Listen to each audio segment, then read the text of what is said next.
Hi, I'm Jen, the Financial Services Marketing Expert. If you're new here, welcome. If you're returning from one of my other videos, welcome back. I help female founders in the financial services by demystifying marketing for them. Make sure you check out my website, snowdenmarketing.com. There are a lot of free resources on there to help you get good with your marketing and to make more money. Today I want to talk to you about why your marketing is so much more important if you're working in the financial services industry than any other industry. We'll talk about things that you need to be aware of and how you can use your marketing to counteract those things and have better business results. So let's jump right in. If you're working in the financial services sector, the biggest thing that your marketing needs to overcome, and it's almost something that's not in your control, is the fact that money really is the last taboo. So there was a survey done recently amongst Gen Zers, and they said they would rather talk about sex or politics at the dinner table than discuss their money. And this is such a big thing for Brits especially. There is so much shame and secrecy around our fortunes or our lack of, how we make our money, how we spend our money, if we're saving, if we're not saving, if we're invested, if we're protected, if we're in debt, if it's good debt, if it's bad debt. All of this mixed with a stiff upper lip means that it is really difficult for us to talk about money. And having open conversations makes things really difficult when you work in financial services, because the best marketing you can get is word of mouth. Everything else is second to that, or trying to replicate that. But if you've got something at a societal level that is stopping those conversations from happening, then your marketing is going to have to work so much harder than in any other industry, because you've got to get over that hurdle. The second thing to make note of is the fact that financial education is very low. And people are confused by financial services and the products. People find it hard to understand because the language is difficult. It's not easy to read because there are reams and reams of terms and conditions. Like, these things all in people's minds start to paint a picture, and it's not always a good one. Even if your company is nothing like that, it's the experience of everything else that they've had around them up until that point. And it's difficult because when you do work in financial services, you obviously have a lot deeper understanding, and that means you can put your own assumptions in your content out there. But you really need to remember, financial education is still very low. People don't understand the basics. They don't understand like credit cards and APR or more complex things when it comes to investing. You really, really need to help them jump that bridge of uncertainty. And the third thing that your marketing is going to have to overcome if you're working in financial services, the amount of myths out there that still exist. For example, people still think that financial advice is just for the uber wealthy. And a quick Google reveals some of the most frequently asked questions around financial advice. Do I need a financial advisor? Can anyone get a financial advisor? How much does it cost to have a financial advisor? At what point do I need to start working with a financial advisor? People really don't understand when it's appropriate to start and engage in those conversations. As we said at the beginning, money is still a big taboo. So if you don't have a friend or a relative in your life that you can go to and say, I think I need this service now, do you have a recommendation? Because your friends might not be in the same financial situation as you, or your parents might not be.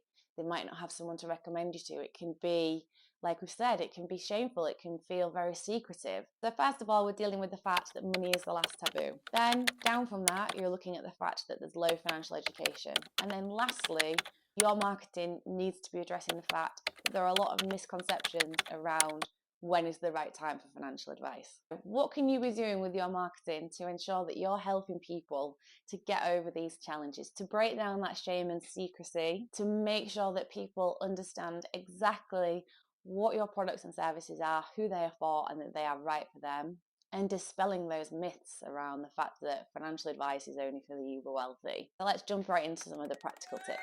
Like I've said, your marketing needs to be helping people to jump that bridge of uncertainty. And one way that that's really important to do is through what we call your tone of voice. That means how your communications are interpreted.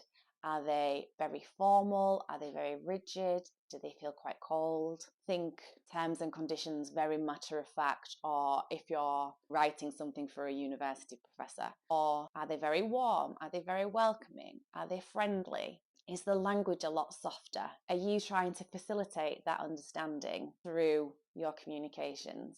And I get it, it's very difficult in financial services because on the one hand, compliance and policy will want you to talk in a very different way than what a marketing team will want you to talk. However, I am here to say the two can work together because actually the goals are exactly the same. We want your customers and prospects to be well informed, to understand what it is they are entering into, and to not be misled. It's clear, fair, and not misleading. It needs to be accessible. So the goals are absolutely the same. It's just that we probably have different ways that we think we can do it. And I urge you as financial advisors to really look at your tone of voice because your brand is more than just your logos or your colours or the typeface that you use. It's every touch point that a customer has with you, including you. And when someone sits down in front of you, you will be very, very good at delivering that one-on-one service, really listening and understanding them and being a trusted figure and recommending exactly what is right for them. That needs to be in your marketing as well. So if it's cold and stiff and uptight or boring or all those things, it's not going to help people warm to you. And that's exactly what you want to be doing with your marketing. You want to be leading people, drawing them in, magnetizing them towards you. And tone of voice is a big part of that. So I want you to think about, let's take your sales pages for an example. If you landed on your sales page and you had no financial knowledge and you weren't confident around financial services, would you understand what that page was about? Would you understand what the next steps were? Would you understand how financial advice was there to help you? And the other thing to look at is, does this look like an academic piece of literature, or would it be a friendly note that someone has written for you? Because when everyone else out there is operating in that same rigid format, you coming in with that friendly and welcoming tone and having everything broken down into really simple, clear terms and next steps is going to be a key differentiator for you. And actually, that's going to have an impact on your bottom line. Because if you're all offering the same service and you can't all promise the world, we know that from a regulatory point of view, we can't just be saying anything, we can't be making those promises, then how do you really start to differentiate yourself through your marketing? Well, this is one of the ways that you do it. Your brand, your tone of voice, your accessibility. So here's a trick for you. If you're not used to writing in that informal style, or having to do the task of set up website pages and sales collateral and things like that, and it's the first time it's falling on your lap, I get it. It's very hard to sort of shift from how you've always been taught to write, then being this very conversational way of trying to encapsulate what your brand is. But here's a trick I've learned along the way. If you're struggling, I want you to record yourself on your phone. I know it's very cringy listening to your voice back, but try and record yourself as if you were speaking to a friend. And what that's going to do, it's going to help you pick up on that conversational tone, and then you can just transcribe it into how you want it to be on your web pages. Because I know how daunting it is just staring at a blank page thinking, gosh, where do I start with this? And I'm a marketing expert and I still get that. So here's another tip to help you overcome those challenges with your marketing, is when you're thinking about your social media content, really tap into education, because as we've discussed, financial education is very, very low. And also, the more you can put out there, the more we're opening up these conversations of money to a new generation to help break down that overall taboo, which is great. But if you're struggling with content on the education front, because we're not taught any of this at school, and if you don't have those adults in your life from a young age to distill those things into you, then you could miss them entirely. There really is nothing too small for you to explain in terms of products, solutions, services, acronyms, all of that good stuff. I understand as a small business owner, because I've been there myself, you kind of have that feeling of, well, someone's already done it. Well, yes, that's true. Like, everything already has been done before. But when someone in your area is researching your company, because they have a specific need and you serve that need. They're going to find all this great content that you've produced, not somebody else because they're in a different region or they are looking after a different niche market. All these different reasons why your content is actually the one that they're going to want. If you think, well, I'm just not going to do it because it's already out there, you're basically just giving your sales to somebody else who is going to put the time and effort in. So don't be afraid to get really granular or state what you think is really obvious, because it's not. You're the expert, and to everybody else out there, it may not be obvious. And actually giving that information away freely will help some people overcome some shame of feeling like they should know what this stuff is. And then they don't have to ask someone because you're giving it away. You're building trust with your community through that content. So here's another great thing you can do with your marketing that's going to help you overcome all of these issues, is you're going to want to be gathering user-generated content.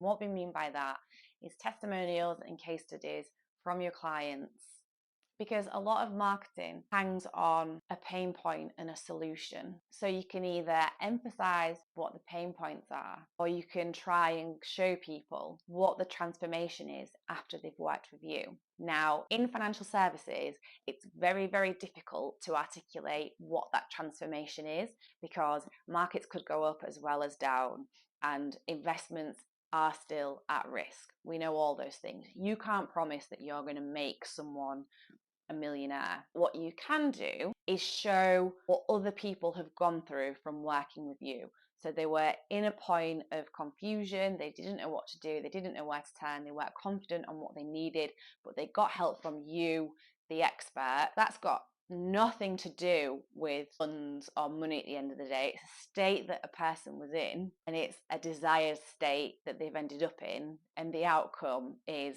financial freedom, financial well-being, financial confidence. Having those things are really going to help any prospects to jump over that bridge of uncertainty. And if you saw my other video on niche marketing, where we said really focus in on the demographics of who it is you're trying to target. Your marketing isn't about attracting everybody, it's about attracting the right people. Get those testimonials, get those case studies from people who prospects will identify with, because they're going to be even more powerful. And that's what people want at the end of the day when they're coming to your services. They're in a state of confusion, they're not sure what they need, but they know where they want to be. They have the aspiration of where they want to be, and they need your help to get there. So make sure you're tapping into that with your clients. Ask them at annual reviews. Make sure in your email sign-off, in your email newsletters, you're guiding them to a place where they can go on Google and leave you a review, or they can email them in directly to you, or they can like you on Facebook, so that you're building this complete picture of what a great service it is you offer, because it's going to have tangible benefits for your business. And like we've said before, money is the last taboo. It's hard for people to go to their friends and ask for those recommendations. So don't be afraid to say, please share my contacts with other people in your network. If you think you have friends and family who might need my help, no matter their situation, then please, pass their details on to me.